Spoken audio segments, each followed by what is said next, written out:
Okay, recording drums, alt rock. So I'll go over the mics first, why I chose them, and then I'll do the preamps and stuff. So starting with the kick, we've taken the kick resonant head off just because I want to mic the inside of the kick. And taking off the resonant head makes it more punchy, which is what I'm looking for, punch. So I've got the D112 in the middle of the kick, just like halfway in the center, pointing towards the beater.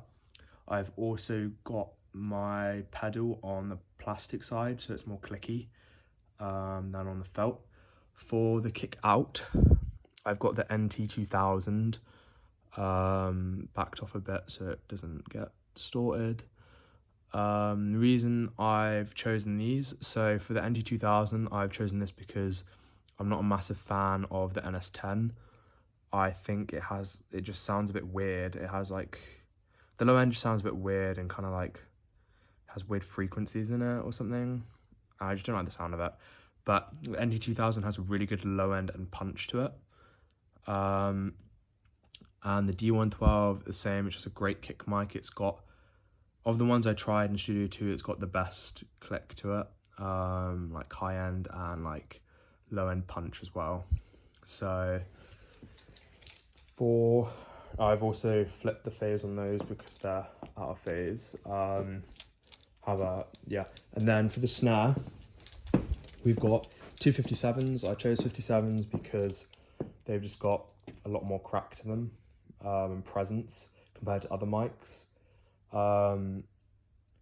If I wasn't doing rock, I'd probably use the MD 441s, but I just think the 57 is best for rock, really. So I've got the snare top around an inch above the rim and the capsule like in the snare, pointing towards the center of the snare for more attack.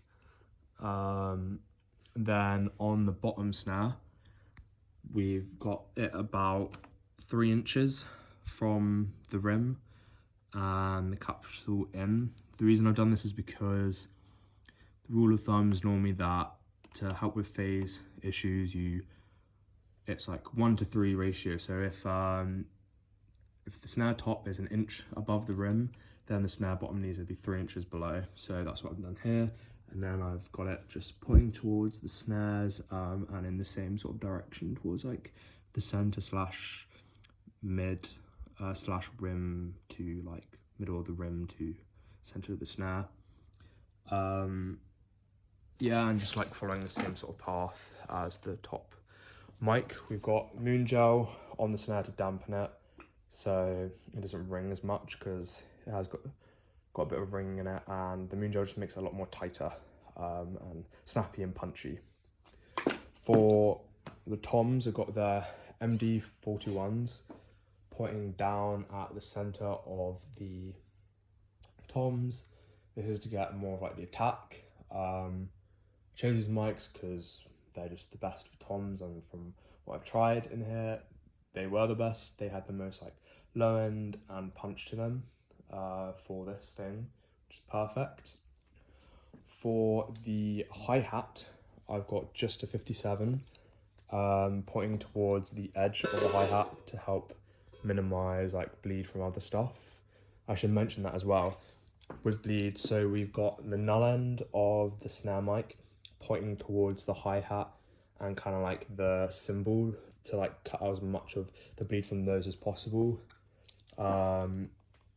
Same with the tom top, we've got the null more towards the cymbal to cut that out, and then same with that towards the cymbals. I've also made sure all of my cymbals are at least like a foot above my toms to help minimize like the bleed going into them. Yeah, so for the hi-hat, I chose a 57 because I don't really care if this hi-hat sounds like amazing. It's not meant to like cut through a lot. The whole point, when I mic a hi-hat, my thought process for miking a hi-hat is I want to have more control over like the direction of it, or maybe make it a bit more louder in the mix, because my overheads are going to pick that up. So miking a hi-hat for me is just to like, if you have more like mono overheads or they're like more in the center, that way you have more control over like like how left or right your hi-hat is. So that's why I chose a 57, and it just sounds good with that. And C4145 is pretty good, but I'm not looking for a really bright hi-hat or cymbals. For the overheads, we've got KM184s, a spaced pair. I like my overheads like very spaced apart so you can hear the difference between the left and the right. So when you hit the left one, you can hear that's like over at the left and the right is over at the right. I don't like when they're very like more in the middle, especially as if they're more left and right, that leaves a lot of space for things in the center to shine. So it's not going to get muddy in the middle. I chose KM184s because they're, from everything I tried, they're a lot more darker, and I like dark cymbals. I also just love those mics. This is like my favorite mic, and I tried that compared to the C414s, and I just preferred that sound, and the C414s sound really good on the room, so I'll get to those now. So for our mono room mics, for our stereo room mics, we've got C414s in Omni pattern. As close to the wall as possible. I kind of space them the same. They are out of phase. And I've already recorded them in stereo, so I can't flip them, but it's not that bad. It sounds all right, and you're never gonna you can't avoid any phase issues. You're always gonna have some, but it sounds fine. But those sound really good. They have a nice like crack in the snare and like kind of like presence to it, which is why I love using them for rooms, because it just helps the snare like cut through and add a bit of like reverb roominess to it. For the room mono, I've got the U87.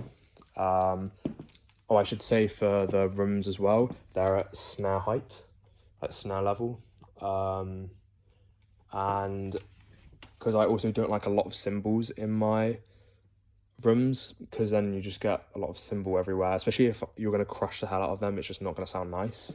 So I like more dark rooms. For the mono, we've got the U87. Now that is very low. That's like midway the kick, because for this is more like my character mic. I'm trying to get more of like the kick really and the snare. And I chose the U87 because it has good like low end to it. And I'll go a bit more into that when we do the preamp, when I show you the preamps, because that's where like the character stuff comes into play. Now, my final thing, this is my experiment, was far rooms. So I've got the R88A. I chose this because it's a nice room mic. It's like quite dark, and it's really good for rooms in my experience. So how I figured out where to put this was I walked all the way and up and down here like clapping to see where the best like sound was, and I found that this was the best place to put it, between these two windows. Miking up by windows is tricky because you can get weird reflections and it can cause like issues and like phase issues and stuff. So they are out of phase, but I've flipped them in Pro Tools. So yeah, that's kind of how I sorted this out. But this is the best experiment I've done because this is the best room sound I've ever made. It is so good. I'll show you it. I'll definitely show you it on Tuesday actually. But yeah, let's go into the preamps. So for the preamps, for the kick, I originally tried the 4710D, but I wasn't a fan of it. It just sounded very like boxy, and there was really like a lot of high end to it. So I went with the API in the end because it was a nice, clean, modern sound. I didn't do any EQ or compression because I was on my own, so I didn't want to like do anything without actually like being in here and hearing it while I was playing. So I left those as they were. For the snare top, I've got it going through the 710D. I chose this because I just wanted a bit more like warmth to it, but I did choose the more solid state side because it had more like punch. But I put it more in the middle of the solid state in the middle, so it has some, it's not fully solid state, but it's on its way to the warm. Then I've done the same. I haven't compressed it or put drive on it because I just wanted to get a clean sound for signal for like these, so I can make any saturation or drive myself, because if I wasn't happy then I can't really go back on it and I'm left with a sad sound. I've done the same with the toms as well, because it's got more punch on the sort of state side. For the hi-hat, that's going through the desk, because as I said before, I'm not bothered about that. It's more just getting more control over the direction and making it a bit louder in the mix. For the overheads, I've got them going through the 1073s. I've done this because it has a nice warmth and it's got a nice clean warm sound, and it makes the snare sound very nice and warm and kind of like cut through in the overheads, and I quite like that. I don't want my overheads to be purely cymbals. I want them to be more cymbal focused, but I like to capture like more of the whole kit as well. I was going to EQ the hell out of 700 Hertz, but I didn't in the end, as once again I didn't want to do anything without being in here and hearing it. So now for the rooms, I've got the C414 rooms, the in the room rooms, going through the ISA, and same with the far room going through the ISA. This is just to get more of that, just a nice natural sound. It sounded the best out of everything I tried.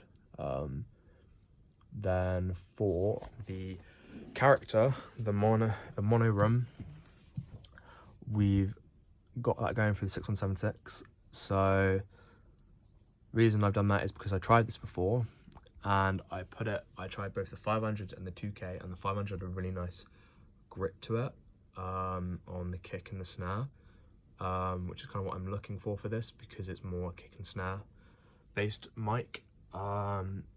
And I originally tried with them joint, because my plan was to crush the hell out of it, and like get like a nice attack and stuff on the kick and snare, but I tried it and I just wasn't really happy with how it sounded, so I put it back on split, and I figured if I wanted to do that again, I can do it in the box, so that way I have more options and I don't have to get rid of it if it doesn't sound good. So that's kind of why I did everything. Okay, so we've got the guitars going through the API, so that sort of modern rock sound, like clean. I'm not doing any editing to them, I'm just gonna do that in the box. I was thinking about doing a bit of EQ, taking out around like 500 to clean up the muddiness, but I'll just do that afterwards. So we've flipped the polarity on the U87 to put them in phase, basically, make it sound thicker. For the vocals, we've got going through the 4710D, and we've got the like loudest parts hitting the 0. I have got it on drive, but I'm not trying to distort it like the hell out of it, because that's what I'm going to be doing for the backing vocals.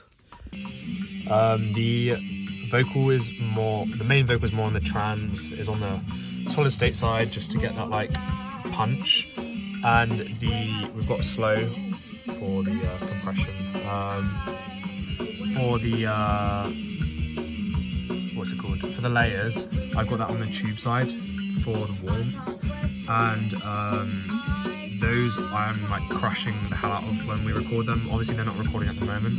I've also got a different mic for it. I've got the C414. The reason for that is because the RE20 just hasn't got enough level in it to crush it. So we're doing it through that mic, and that mic also sounds really great on Alice's voice because of the high-end boost. So that's just to kind of add a bit of like aggression and character to the vocals, especially in those chorus parts. Should also mention that so at the moment we're recording both the vocals and guitars at the same time, but this isn't the song for the project. I just didn't make videos really like for it at the time, so we're recording another song for the album, so I'll just do the same thing, but we recorded the vocals and guitars separately for that, but right now we're recording them together just for like time management, because they've got to go soon, so it'll just make things go quicker.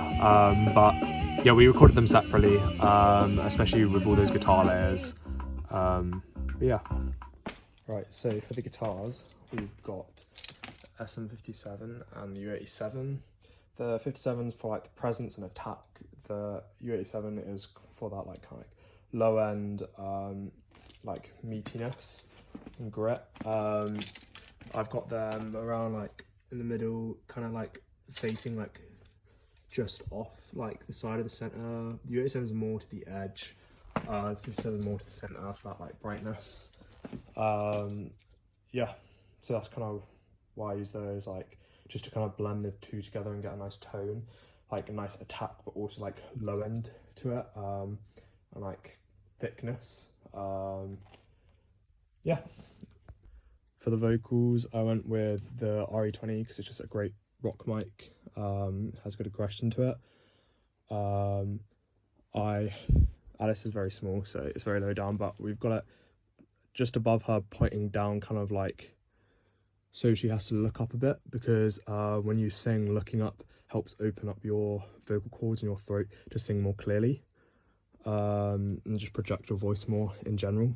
Also putting down below the mouth to like kind of help get rid of like nasalness stuff. And this is the C414 for the layers.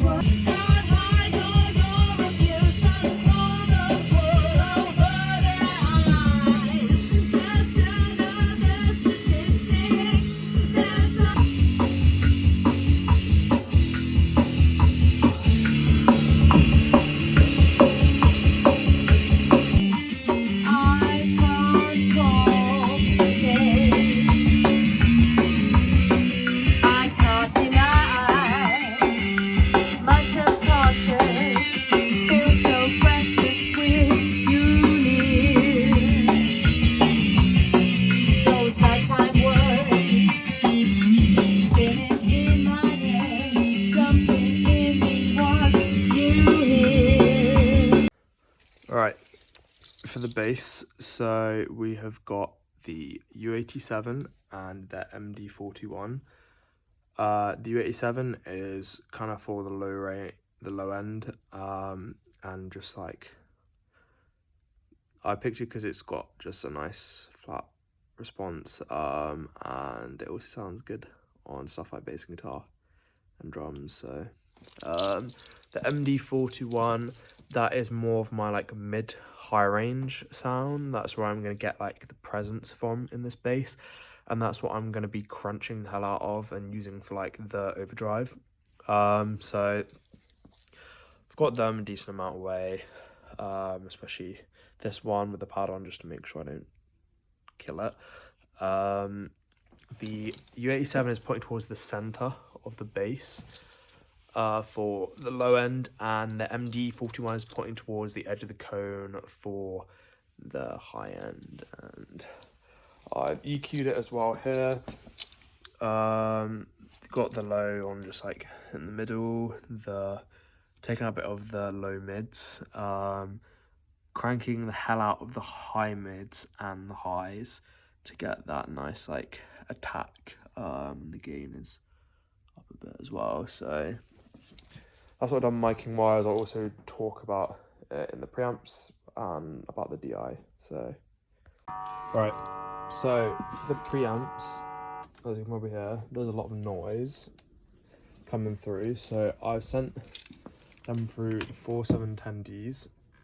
So I was originally going to do DI, but as you can hear, there's a bit of noise. That's due to like me doing it from the control room and stuff, and I've gotten rid of as much of it as I can. The problem is when I DI it, the noise like doubles and it's really loud. So I ended up deciding I'm not going to DI it because I'm happy with the sounds from the mics, and I'll use those. I'll use the U87 for the low end because that was my backup. If the DI doesn't work, I don't like the DI, I have the U87 to use instead. So what I'm doing is the U87, I'm compressing that. So we've got it on slow attack,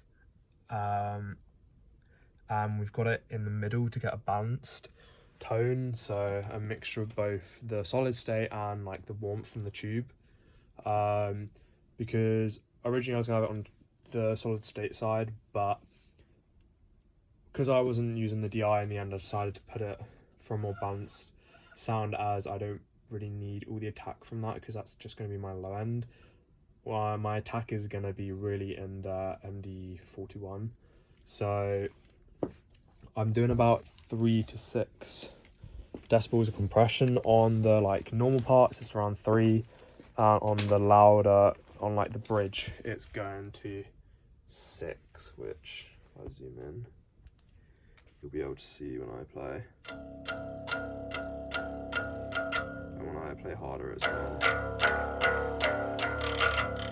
Like that to 6. That should help tame it and also add some punch to it. For the MD41, this is my like overdrive mic.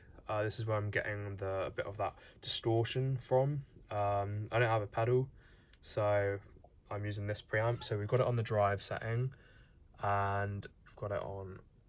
So we've got it on the trans side to get that solid state kind of like punch and attack from this. I'm not going for a warm sound with this. I want it to just like cut through and just to add a bit of grit to the bass sound. So as you can see here, this is basic crunch. Now I've got it on the max, which sounds pretty good. I can show you. So this is what the U87 sounds like.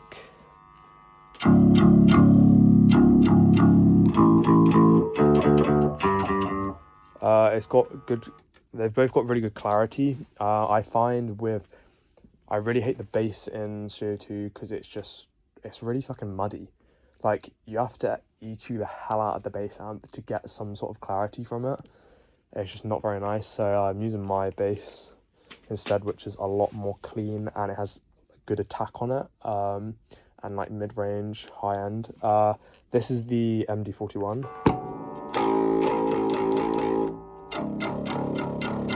And together this is what they're like.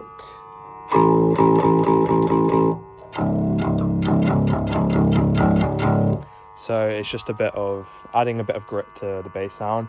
What I might do is automate the like saturation in and out, the MD41. So like on the choruses, I might leave it out on the verses and then add it in on the choruses, and then maybe in the bridge I'll probably boost it more than it was in the choruses, just to help like make the like different sections sound like bigger and stuff, and like help build it up. So I've got to say, I actually had EQ on the MD41, so this is what it sounds like on its without any EQ. This was with the EQ I had on it. That's just because I was trying out like blending the two together sort of and stuff.